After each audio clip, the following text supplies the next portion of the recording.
The alien queen believes she married a humble man until she saw him in action. The pen was still warm when I signed my name at the bottom of a document that was 47 pages long, written in 3 languages, and apparently also served as a marriage contract. Nobody told me about that last part until the translator beat in my ear caught up with the ceremonial closing paragraph. By then the ink was dry, and the entire Solarian diplomatic delegation had already pressed their clan marks into the wax seals with what I can only describe as cheerful finality. I looked at the woman sitting across the table from me, 8 ft tall, shoulders armored, natural chitin the color of a thundercloud, 4 fingers on each hand, and each one capable of bending steel. And I said, as calmly as I could manage, "Did your legal team perhaps bury a clause in there?" Her iridescent eyes moved to me. They were large, slightly compound in structure, and they caught light the way oil on water does. She studied me for a moment with the patient expression of a creature that has won every room it has ever entered.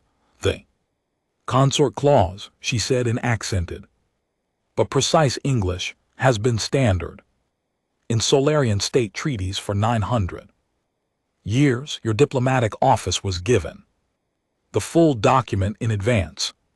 "They absolutely were," I agreed, "and I would bet my pension that no one read past page 12. Her name was Viara, Queen of the Solarian Dominion, Supreme Commander of its 11 fleet divisions, holder of 3 clan marks earned in actual combat, rather than inherited, and according to a document I had just signed, my wife.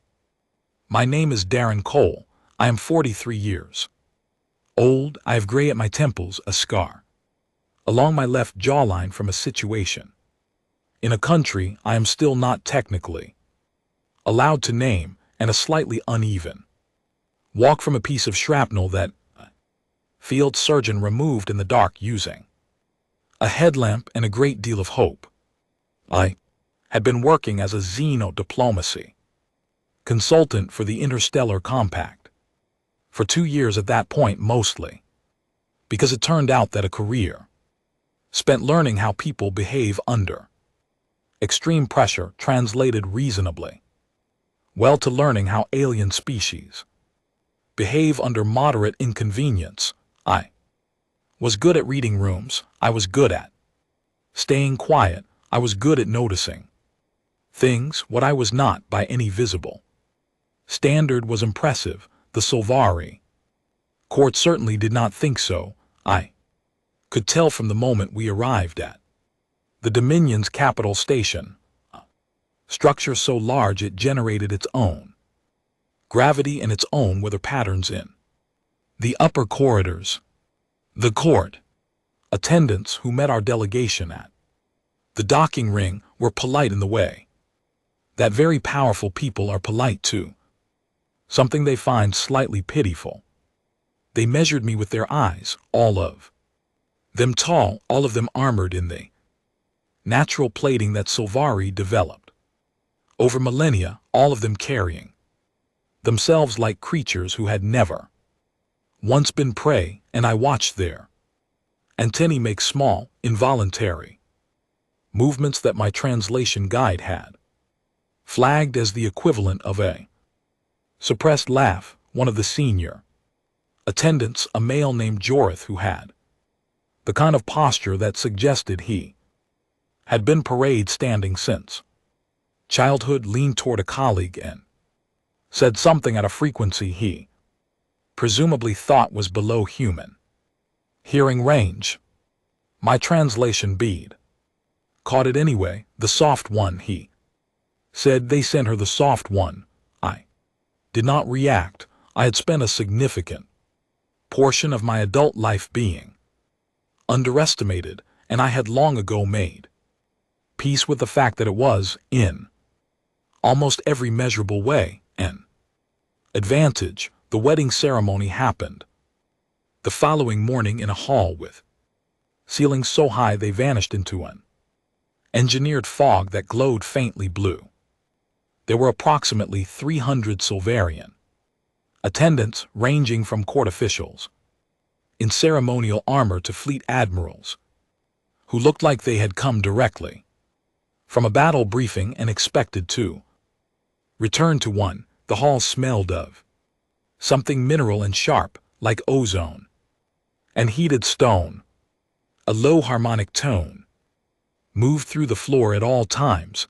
A Silvari tradition, I had been told, meant to resonate with the chest cavity and remind everyone present of the gravity of the occasion. I stood at the ceremonial dais in a dark suit that my compact liaison had assured me was appropriate, holding a small metal rod that served as the Silvari equivalent of a wedding ring, a conductivity token exchanged between parties to signify that their life signals were now formally linked in the diplomatic record. Vayara stood across from me, taller by more than 2 ft in armor that had been ceremonially polished to a mirror finish. She looked like something carved from the idea of authority. The hall was perfectly silent.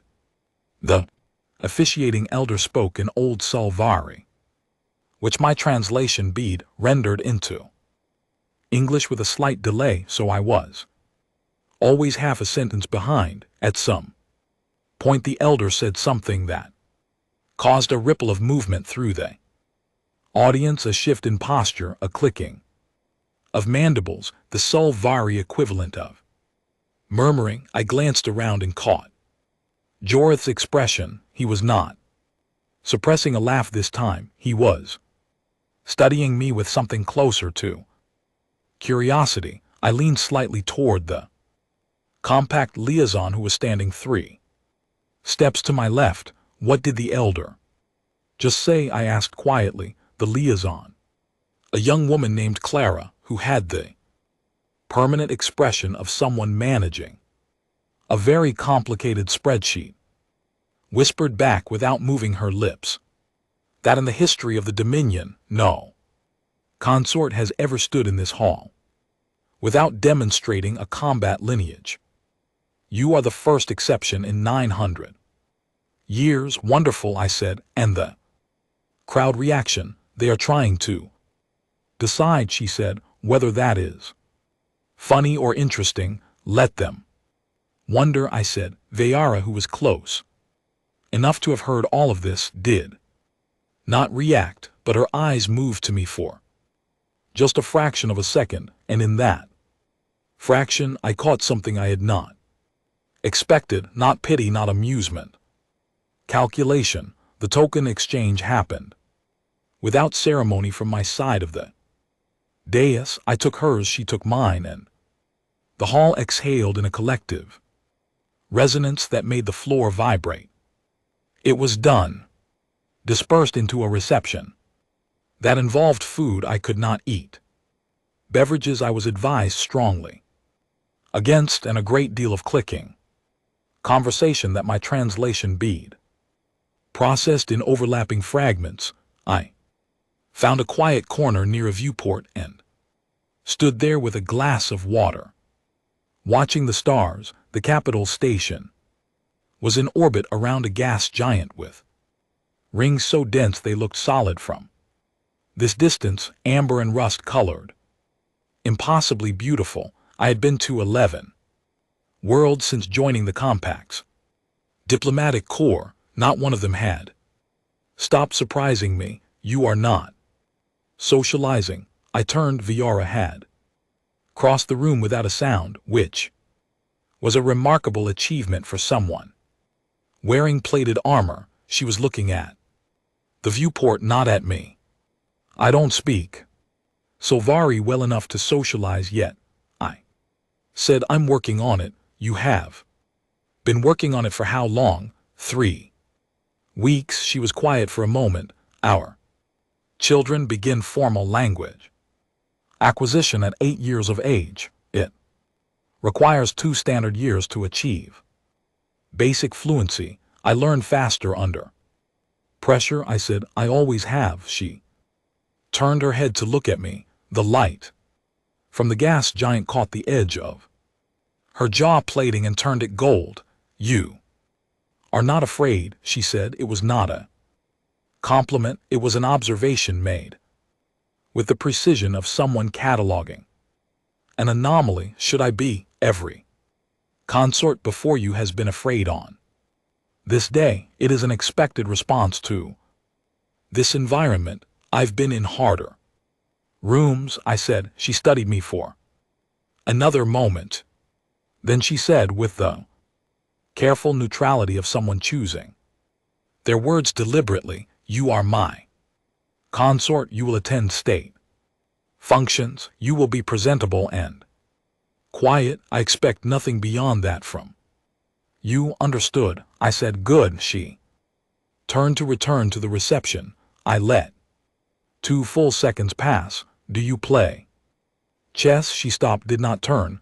I do not know what chess is. It's a game, I said. 2 players, 64 squares, 16 pieces per side. The goal is to corner the opponent's most important piece without them seeing it coming until it's too late. There was a pause that lasted exactly long enough for me to know she was genuinely thinking about it. And you play this game well? She asked. Well enough, I said. She left without answering, but she did not say no. Back in the quarters the station had assigned to us large, climate-controlled to a temperature that was comfortable for her and slightly warm for me. I unpacked the one personal item I had brought from Earth that was not clothing or equipment, a wooden chess set, hand carved, pieces worn smooth from years of use. I set it on the low table near the viewport and left it there. When I came back from the washroom 20 minutes later, Vayara was standing over it with the stillness of someone trying to understand something without asking for help. She was looking at the pieces with her head tilted at a very slight angle, the way a person looks at a puzzle they have already begun solving. She did not acknowledge that I had come back into the room. I sat down on my side of the board, picked up the white king and set it back down. The object of the game, I said, is not to destroy the other player's pieces. It is to control the space around their king until they have no move left that doesn't end badly. She was quiet for a long moment. Then she sat down. 3 weeks into living on the Solvari capital station, I had made exactly one friend, learned enough of the language to follow a conversation at roughly half speed, and discovered that the food dispensary 2 corridors down from our quarters produced something that was almost indistinguishable from coffee if you asked for the darkest available roast from the Keth world grain menu. The friend was Kreth. He was Vayara's senior general, commander of the Dominion's 3rd Fleet Division, responsible for the defense of 8 border systems, and physically the most intimidating creature I had personally shared a table with in 43 years. He stood 69 in his bare feet, which was compact for a Solvari male, but his shoulders were broad enough that he had to turn sideways to pass through doorways designed for humans. His face bore 3 dueling scars along the jaw, earned, not ceremonial, and he had the habit of watching everyone in a room simultaneously, the way soldiers do when the habit has become so deep it no longer requires conscious effort. He had come to find me on day 4 of my residence on the station, not with aggression, not with official purpose. He had simply appeared in the corridor outside my quarters at a time when I was standing there with my almost coffee, looking out a viewport at the planet below, and he had said in careful English, "You move like someone who has been in closed spaces." I looked at him. He was watching me with the flat, measuring attention of a man making an assessment he intended to act on if the answer was wrong. "I've been in a few," I said. He nodded once slowly. "I watched you walk the docking ring on arrival day. You checked exits. You noted our sidearms. You put yourself between the diplomat woman in the crowd twice without making it look deliberate." I sipped my almost coffee. "Old habits." "What kind of habits?" "The kind you develop when the job description includes a clause about not coming home in a box." He was quiet for a moment, then he made a sound deep in his chest, a low, resonant click that my translation bead flagged as something between respect and amusement. "The court calls you the soft one," he said. "I know they are wrong," he said. "I know that too." He asked after a pause if I was interested in a sparring demonstration the following morning. Not participation. He made that clear with a faint glance at my leg. Just observation. His junior officers trained at first light, and he thought I might find it interesting. I found it very interesting, not because it was impressive, though it was. The Silvari fought with a combination of natural plating, trained leverage, and reflexes that made human martial arts look like slow dancing. What interested me was what they were not doing. There were gaps in their close quarters patterns, predictable rhythms. They trained against each other, which meant they trained against an opponent of known size, known strength, and known fighting style. They had never, as far as I could tell, trained against something that didn't look like them. I said nothing about this. I watched and I filed it away, and I said, "Your juniors are very good." Kreth looked at me sideways. But I said, "They're very good." He made the sound again, the respect amusement click. We had been sharing a table at the morning meal at least twice a week ever since. Vayara, meanwhile, had agreed, without quite admitting it was an agreement, to a second chess lesson, then a third. She's learned the game at a pace that was genuinely alarming. By the second session, she had stopped asking why pieces moved the way they did, and started asking why I made the choices I made, not the rules, the reasoning. She wanted to understand not the mechanics of the game, but the mind of the player. She won her first game against me in week 3. I was not letting her win. I want to be absolutely clear about that. She earned it. She had been setting up trap for 11 moves, and I had been focused on a threat that turned out to be a decoy. When I finally saw the real attack, it was 4 moves too late. She moved her bishop and then looked at me with an expression I could not fully read, part satisfaction, part something that looked almost like relief, as if she had been waiting to confirm something she suspected. "You were not expecting that," she said. "I was not," I admitted. "You missed it because you were watching the wrong piece. You set up the decoy very well.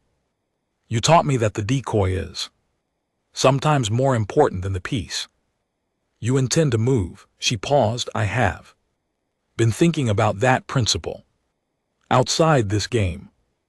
I did not ask her what she meant. I had learned early that with Vayara, the moment you pushed a conversation, it closed. The moment you left it open, it continued on its own terms. "Rematch," I said. "Tomorrow," she said. And then, after a pause that carried weight, "Stay for the evening briefing. The Morkai situation has developed.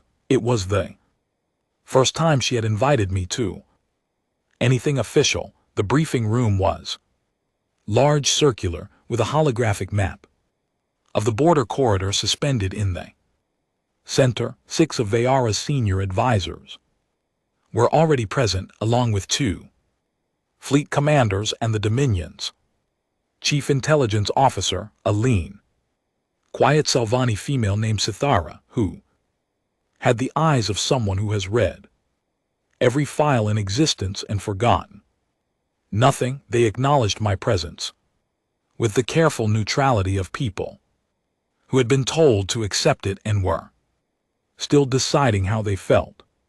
The situation, as it was explained, involved the Morkai Collective, a mid-tier civilization with 4 inhabited systems and a history of aggressive border negotiation. They had been interrupting trade convoys in a corridor that technically fell inside Dominion claimed space. 3 incidents in 6 weeks.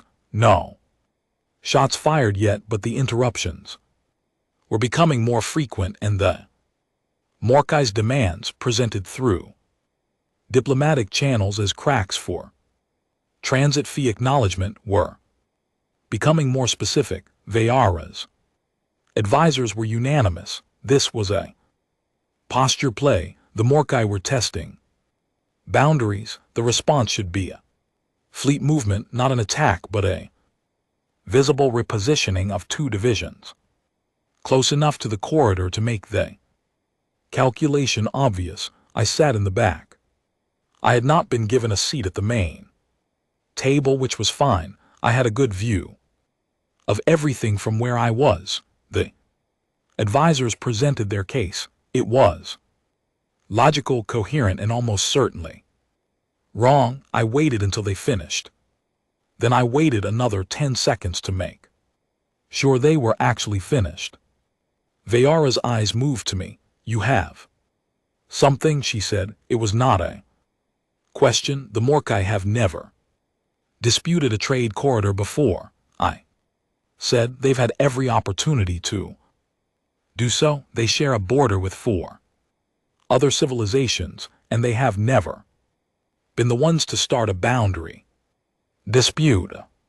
There is a first time, one of the advisors said. There is, I agreed. But look at the timing.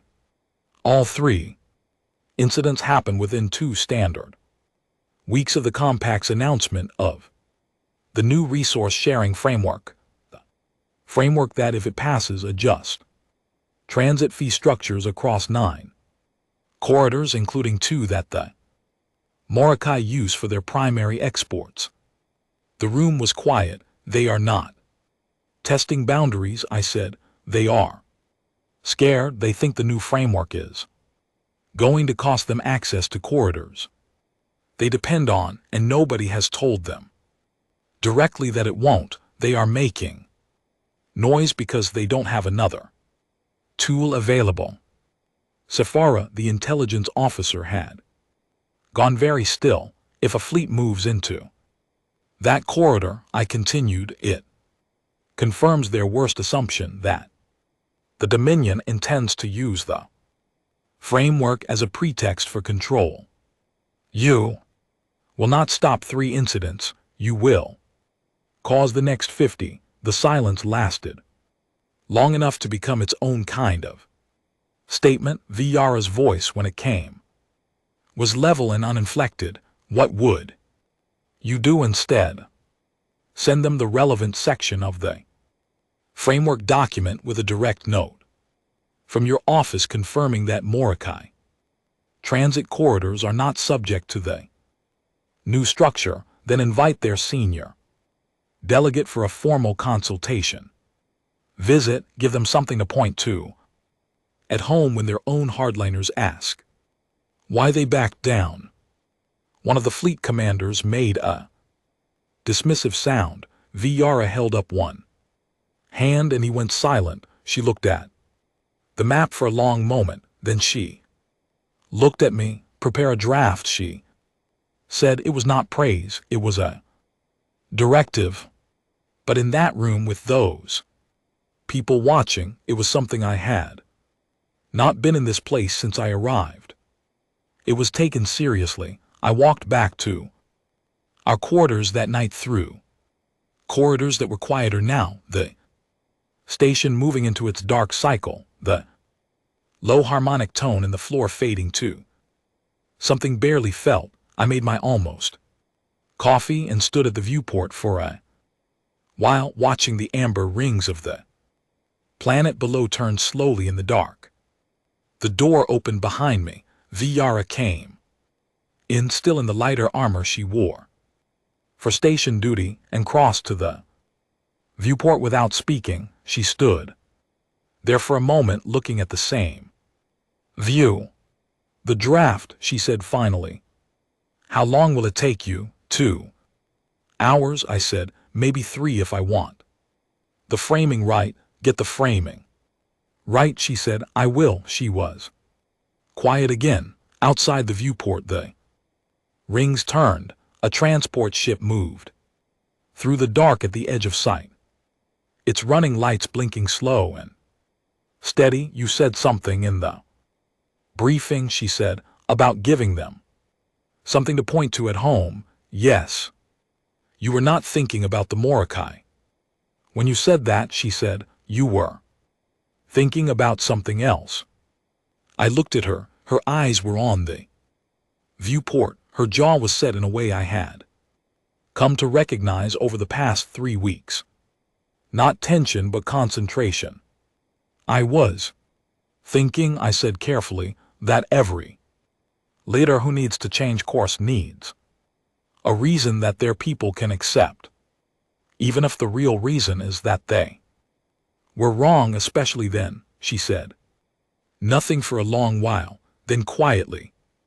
You have done this before, giving people a way to change course without losing face, more times than I can count, I said. She turned from the viewport and walked toward the back of the room, toward the door that led to her private chamber. She stopped in the frame. There is a reception tomorrow evening, she said, for the compact liaison team. You will attend. Of course, I said. Stand next to me, she said. Not 3 steps behind. She went through the door. I stood at the viewport a little longer, looking at the rings, the running lights, the deep, impatient dark between the stars. I was beginning to think that this assignment was going to be considerably more interesting than anyone at the compact had anticipated. I made a second cup of almost coffee and started on the draft. The planet was called Veth Aaron in Saul Vari, which translated roughly to the Old Crossing, a border world inhabited, but not heavily, sitting at the junction of 3 transit corridors that had been disputed, settled, disputed again, and finally folded into Dominion-controlled space about 40 years before my birth. It had low gravity, a pale yellow sky, and towns built into the sides of cliffs that were spectacular to look at, and as it turned out, extremely difficult to secure. I had told Clara, our liaison, that I thought the location for the state visit was suboptimal. She had relayed that concern to the scheduling office. The scheduling office had relayed back that the visit to Vethoran was symbolically significant. It would be the first time a Dominion queen had set foot on the planet in 2 generations, and the local council had been planning the reception for 4 months. I had said understood, and then I had spent the 2-day transit reviewing everything I could find about the terrain, the transit corridors nearby, the political affiliations of every notable group within reach of the planet, and the identities of 3 separatist factions that had been operating in the border region for the past decade. Kreth found me doing this on the 2nd day of transit, sitting in my cabin with a data tablet in one hand and the cold dregs of a genuine coffee. Supply officer had traded me from her. Personal reserve, he looked at the tablet then at me. You think there is a threat assessment problem, he said. I think the security plan is designed for a ceremonial visit on a stable. World, I said, this isn't a stable. World, he was quiet for a moment. I will review the plan with my officers. I'd appreciate that, he looked at me. For a second longer than necessary. You have done threat assessments before. Different name for it where I come from, I said, but yes, he left. Without further comment, 2 hours later, I heard through the ship's intercom that the security configuration for the surface visit had been adjusted. 2 additional positions added, perimeter spacing increased, response protocols updated. It was not enough, but it was better. We landed in the early morning. By local time, the sky was the color of old paper, the air thin and carrying a mineral smell that caught at the back of the throat. The town built into the cliffsides rose above us in layers. Architecture that had been carved directly from pale stone over centuries. Walkways and bridges connecting levels. Like sentences in a very long book. Local council had set up a reception area at the base of the cliffs, an open plaza ceremonially paved with banners. Dominion colors hanging from poles. It was a beautiful morning, I noted. 4 positions with elevation advantage.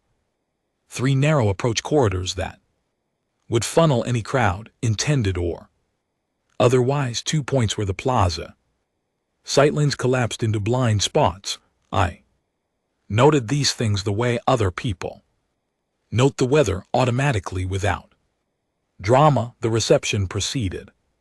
Vera spoke to the local council, received their formal acknowledgement of Dominion authority, and then moved through a greeting line that took 40 minutes and involved a great deal of Sylvari formal gesturing that I had by then learned to approximate, though my version of it apparently still looked slightly wrong, in a way that Kreth had described as like watching someone do something correct with the wrong amount of confidence.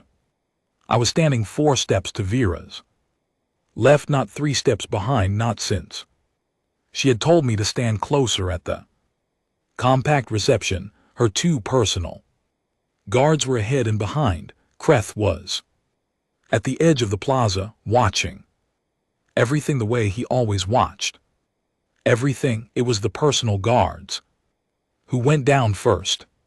There was no warning sound, no announcement, just a sharp pulse of something in the air, a pressure change, the kind that happens when a localized EMP field activates. And then both guards were on the ground. Their armor's electronic systems collapsed, their communication links dead. The banners around the plaza went still as the small embedded sound systems in their poles cut out. Simultaneously, 12 figures came through the 2 approach corridors at the same moment. They were armored, not Sylvari armored, but in hardened composite plate, helmets down, moving in a pattern that told me 3 things in the first 2 seconds. They had trained for this specific approach. They had assigned fields of fire, and they were not expecting significant resistance from the plaza because the target was a diplomatic function with soft security. Veyara moved into a combat stance immediately, completely automatic, and I registered that she was wearing the light ceremonial plating she used for surface visits rather than her full armor, which meant her coverage was reduced by approximately 40%. I had no weapon, I had no armor. I was wearing a dark jacket over a simple shirt, and I was holding a ceramic mug that still had about an inch of almost coffee in it. I had a cane in my left hand, which I used. For uneven terrain, it was a solid piece of work. I had specifically chosen one with an aluminum core because I am not an optimist, but I am a planner.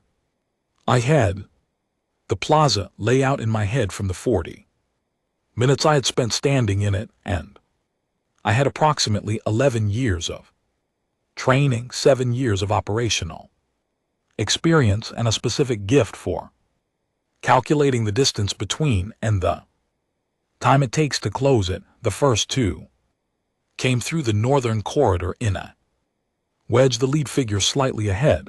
I was already moving by the time they cleared the entrance, not toward them, but to their left into the blind spot I had noted earlier, the one where the cliff wall met the plaza paving at an angle that created a 3ft shadow.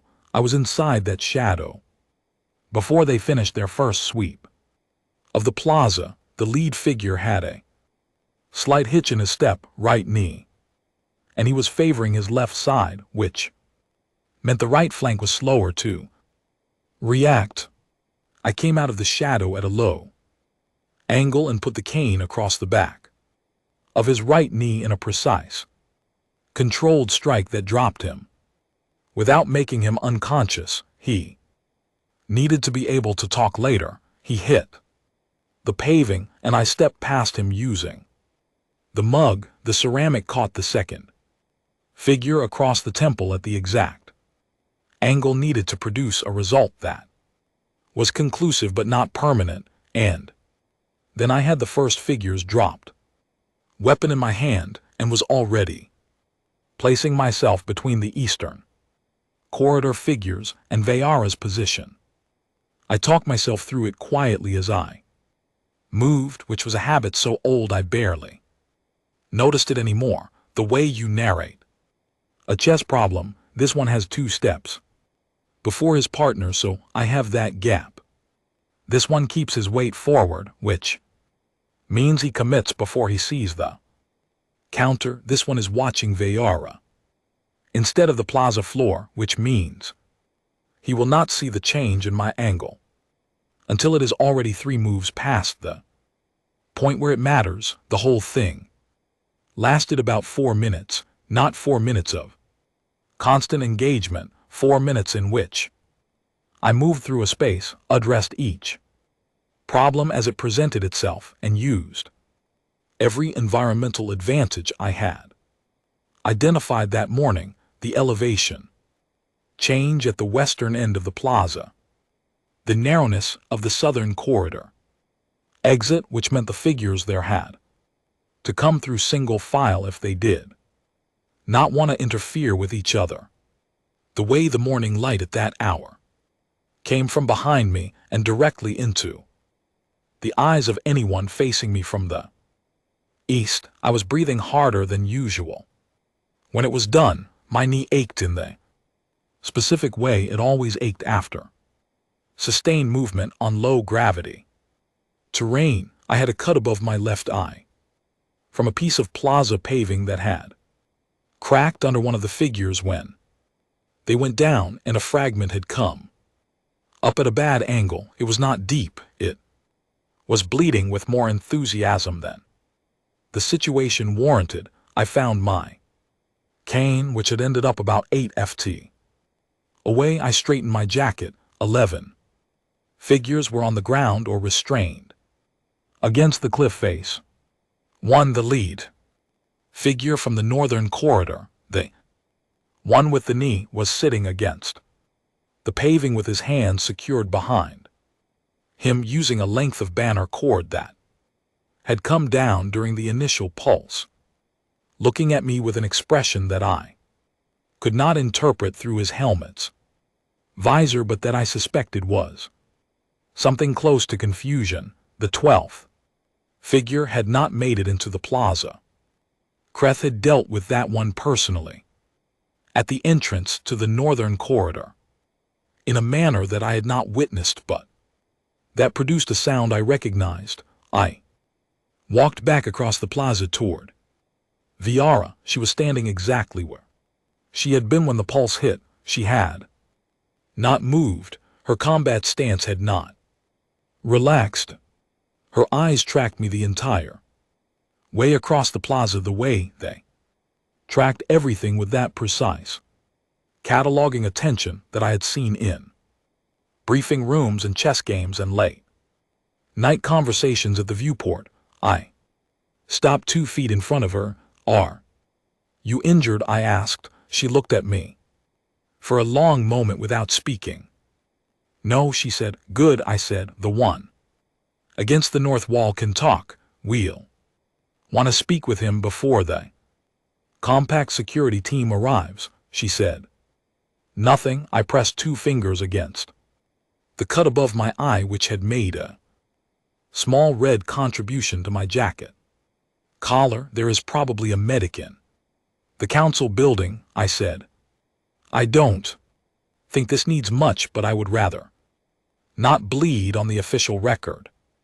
She was still looking at me with that expression I could not read. It was not the calculation I had seen at the wedding days, and it was not the quiet attention I had seen over the chessboard. It was something else, something that sat at the edge of a category I was not sure she had used before. Darren, she said. It was the first time she had used my name without the formal Silvari title prefix. Yes, it was a simple question, 4 words, but the way she asked it with the controlled precision of someone who suspects is going to rearrange something important made it land the way a good chess move lands, not loud, just suddenly, completely clear. I looked at the plaza around us.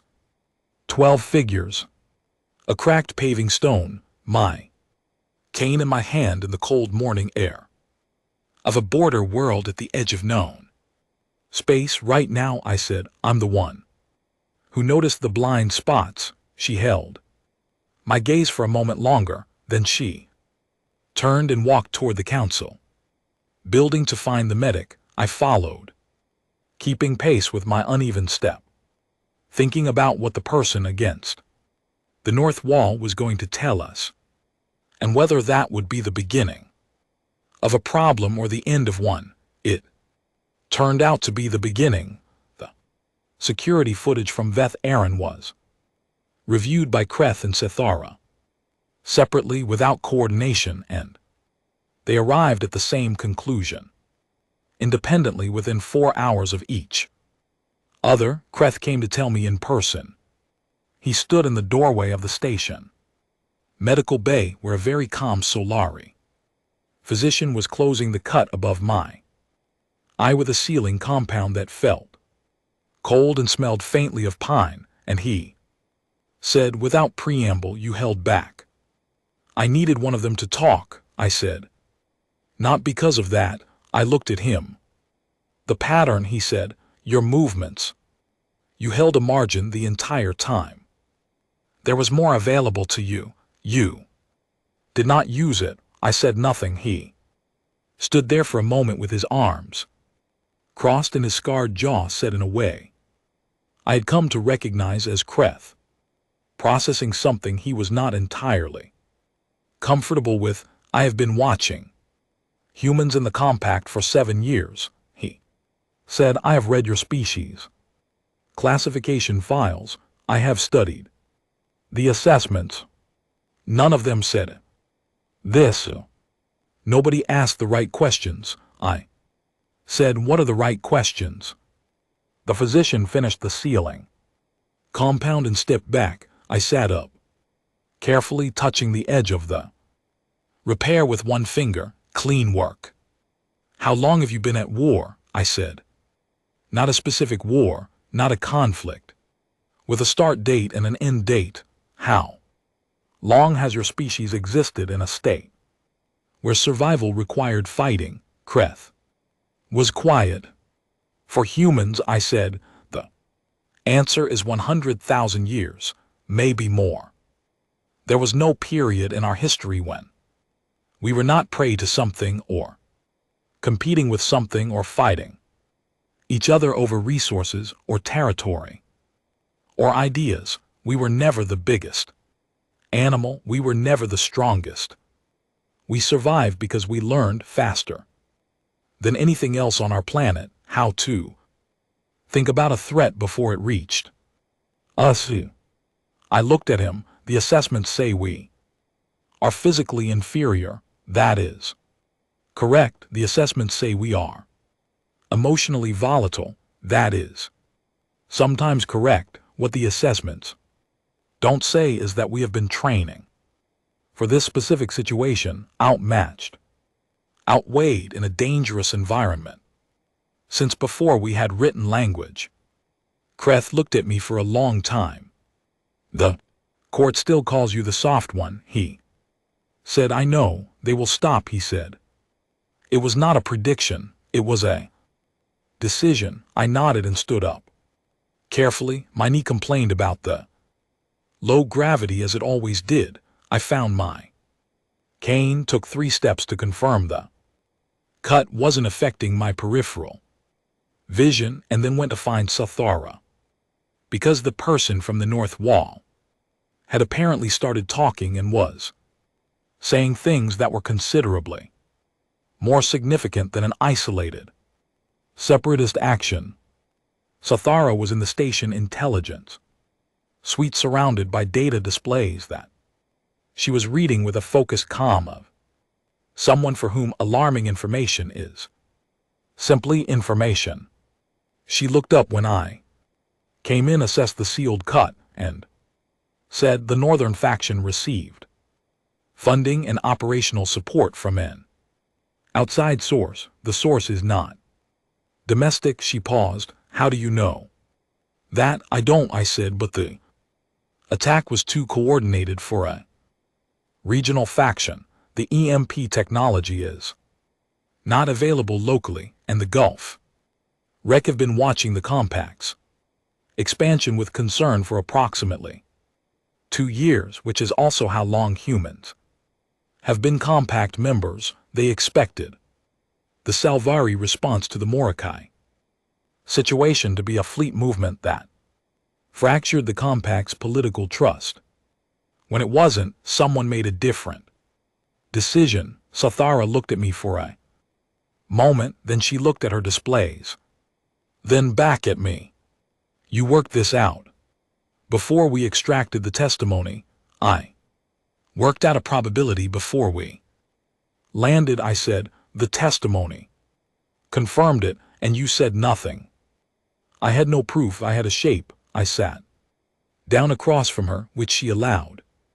Without comment, I noticed that the small moment of permission, the shifting of what was acceptable. What did the testimony give you specifically? What it gave us over the next 6 hours was a picture that was detailed, troubling, and from a strategic standpoint, potentially very useful. The Galthrak had been running a slow burn destabilization operation across several of the compact's newer member civilizations. Not war, not direct confrontation, something more patient and more expensive, quietly backing domestic fault lines, funding factions that already existed, providing capabilities just beyond local manufacturing to groups that already had grievances. The goal was not to conquer.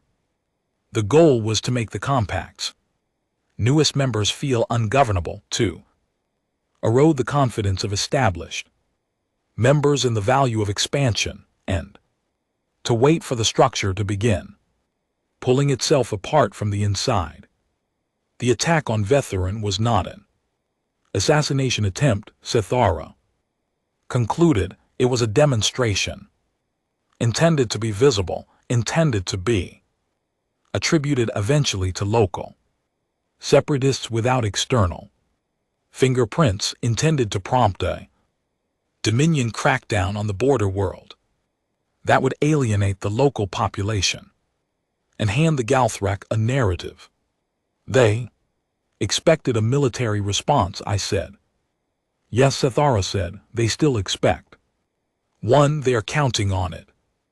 I looked at the display showing the border corridor, the same map I had first seen in the Dominion briefing room weeks ago, the night I had suggested writing a note to the Morkai instead of moving a fleet. If the Dominion moves forces onto Vetheran, invisible numbers, what happens to the local council's relationship with the population? Sathara's expression told me she had already followed this line to its end and did not enjoy the destination. It becomes complicated, she said carefully.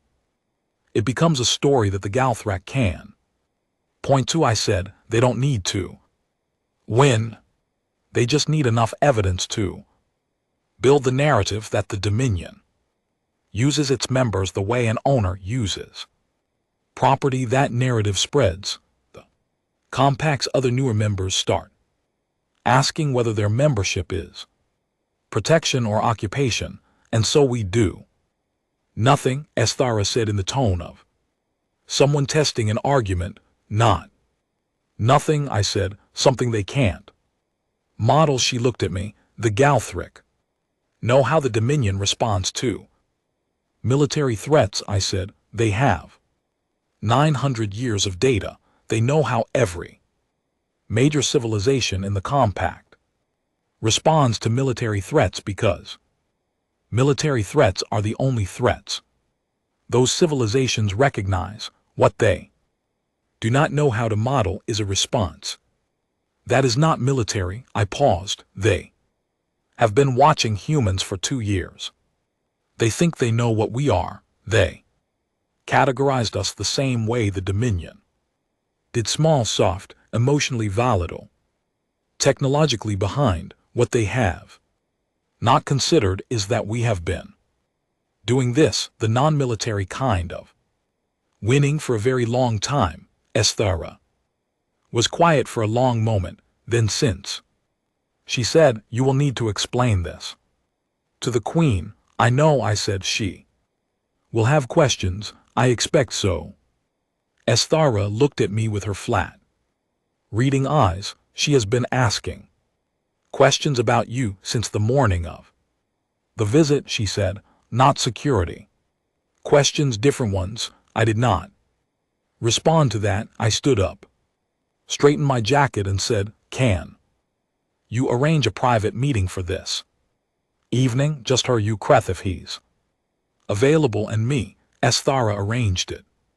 The meeting was not in the briefing room. It was in Viara's private working chamber, a room I had not been in before, smaller than I expected, with one wide viewport showing the gas giant and its rings, a long desk covered in documents and data tablets, and a single chessboard on a side table that I recognized because it was mine. She had moved it here at some point. I did not comment on this. Viara was standing at the viewport when I came in. Esthara and Kreth were already present, standing on opposite sides of the room with the particular quality of attention that people have when they are waiting for something important. I set down my data tablet and took the chair at the end of the desk that had been left open. Not the foot of the table, not the head of it, but the side closest to the door, which was where I naturally put myself. Viara did not turn from the viewport for a long moment. Then she said without moving, tell me what you are. It was the same question she had asked in the plaza, but here it carried a different weight. There was no blood on the paving stones here, no ambient urgency. It was a quiet room, a closed door, and a question being asked by someone who had been thinking about it for approximately 14 hours and had decided that she deserved a real answer. I told her not the edited version, not the diplomatic consultants resumed, that my compact file led with the real version from the beginning. The enlistment at 18, the years of infantry, the selection process which I will not describe in detail but which remains the hardest thing I have ever voluntarily done. Years after that, operating in places with names that I said quietly and that Sithara, I noticed, was committing to memory, the training pipelines, afterward teaching the next generation of people who do what I used to do, because my knee had an opinion about extended field operations that I had eventually chosen to respect the transition eventually to the kind of work that used the analytical part of the training rather than the physical, because I turned out to be very good at understanding how people behave when they believe no one is watching them. I told her that I was not exception among humans, that I was, by the standards of the specific community I came from, middling. I knew men and women who were better shooters, faster movers, sharper analysts, people who had operated in conditions that made my history look comfortable. I had been good enough. I had been consistent. I had been the kind of person that particular work tends to preserve, which is not the best, but the most adaptable. I told her that the Compact Zine Diplomacy Division had recruited me not because of the operational background, specifically, though they found it useful, but because I had demonstrated an ability to read unfamiliar cultures quickly, to find the underlying logic and behaviors that looked irrational from the outside, and to sit in a room with people who were larger, more powerful, and more dangerous than me, without becoming either aggressive or afraid. When I finished, the room was quiet. Kreth was looking at the floor with the expression of someone recalculating. Sithara was looking at the data tablet in her hands with the expression of someone who has already moved on to what this means. Operationally, Viara turned from the viewport. She looked at me with those compound eyes that caught light like oil on water, and I could see her working through it, the whole of it, the weight of it, with the same methodical precision she brought to a chessboard in the late stages of a close game. You told them, she said, when you were assigned to this mission, you told the Compact what you were. It's in my file, I said. Service record, operational history, evaluation summaries, all of it. I submitted it as required, and no one read it. No one read past the part that said Xenodiplomacy Consultant, I said, which honestly tells you something about institutional attention to detail. Across species lines, she was quiet for a moment. You are not the exception, she said. You said that clearly. You are middling by your own people's standards. Then there are humans walking through diplomatic corridors across the Compact, on stations, on worlds, in meetings, who are better than you, considerably, I said, though I imagine most of them are not currently wearing the consort mark of a Sylvari queen, so perhaps the specific combination of credentials has not come up before. Something moved in her expression. It was brief and controlled, and I had enough practice reading her by then to identify it, the suppressed edge of something that was not quite amusement, but was adjacent to it. You understand what this information means, she said. It was not a question. I understand what it means for how the Dominion may want to reconsider its assessment of its Compact partners. Yes, I said, and I understand what it means for the Galthrax situation, which is the more immediate question. She moved to the desk and sat down, not the Queen's posture, the working posture, the one she used when she was actually thinking. Rather than presiding, she looked at the data tablet I had left on the desk. Explain, she said. I explained. I walked her through the Galthrak operation as Sithara and I had mapped it. The slow burn strategy, the funding networks, the intended response, the military crackdown that would produce the narrative they needed, and the alternative, a response built on the principle that you win a disinformation campaign not by fighting it with force, but by removing the surface it needs to grow on. The Galthrek are expecting a reaction they can point to, I said. A fleet movement and occupation of Vetheran, something that looks to the outside like dominance exercised over a weaker partner. We do not give them that. Instead, we give the local council on Vetheran something visible and useful: infrastructure support, a direct economic agreement, a seat at a compact trade table they have been excluded from for 40 years. We make the relationship between the Dominion and Vetheran look like exactly what it should be, but rarely is. Two parties with a genuine mutual interest. Vayara was looking at the map on the data tablet.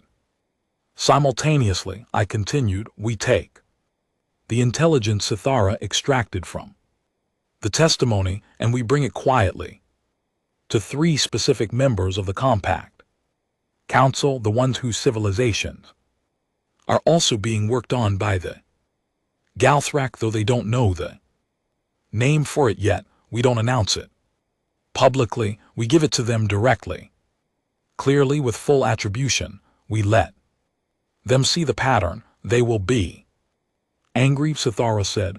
Yes, I said, which is exactly what we want. Angry Compact members who have been quietly manipulated are a very different problem for the Galthrak than a Dominion military response. They cannot manage 9 separate civilizations simultaneously demanding accountability.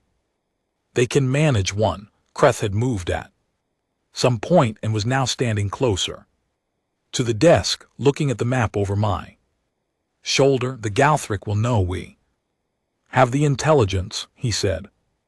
Eventually, I said, by which time the narrative they were building will have already been exposed as manufactured. The window they needed, the story that the Dominion mistreats its members, will be closed. You cannot close it with force. You can only close it by making it obviously false. The room was quiet. Again, Thayara set the data tablet down. She looked at the chessboard on the side table for a moment, just a glance, but I caught it. You have done this before, she said, at a smaller scale perhaps. But this pattern of response, this is not something you developed in the last 14 hours. No, I said, I have been in a version of this situation before. Different geography, different actors. The underlying shape is familiar. What shape? I thought about how to say it. Simply, someone bigger than you, I said, tries to use your response against you. They want you to hit back. They have set up the whole situation so that hitting back is the logical, obvious, emotionally satisfying thing to do, and it will hurt you. The only answer is to not be the person they have planned for to be something they have not modeled. Thayara looked at me for a long moment. Teach me, she said. It was the same word she had used over the chessboard weeks ago, but it meant something different now. It covered more ground, chess or everything else. I said both, she said. There was no dramatic pause after that, no ceremony. She pulled the data tablet back in front of her and began asking questions, specific, operably focused questions, and I answered them. And Sulara took notes, and Kreth occasionally added tactical observations with the particular quality of a man who has realized very recently that the category of useful intelligence is broader than he previously thought. We worked until the station moved into its dark cycle. I went back to our quarters and stood at the viewport for a while, not thinking about anything in particular, watching the rings of the gas giant turn in the dark, the amber and rust color, the impossible patience of something that large moving that. Slowly, the door opened and Viager came in. She stood at the viewport beside me, which she had started doing without announcement, without explanation, without needing either. The chessboard is here, I said. I moved it, she said. I noticed she was quiet for a moment. It is easier to think in this room, she said. The briefing rooms are designed for consensus. I do not always want consensus. What do you want in here? I asked. She was quiet for a long time, long enough that I stopped waiting for the answer and just looked at the rings. To understand the board correctly, she said finally, the whole board, not just the pieces that are visible. I looked at her profile in the viewport's light, the clean line of her jaw plating, the way her eyes caught the ring's amber color, and held it. That, I said, is the whole game. She did not answer. We stood at the viewport in the quiet dark, and neither of us moved for a long time, and below us the planet turned with the deep and steady patience of something that has seen a very great many things come and go and was in no particular hurry. In the morning we would begin, not with armies, not with fleets, with something older and harder, and in the end more difficult to stop, with the simple, patient, thoroughly human act of thinking 7 moves ahead.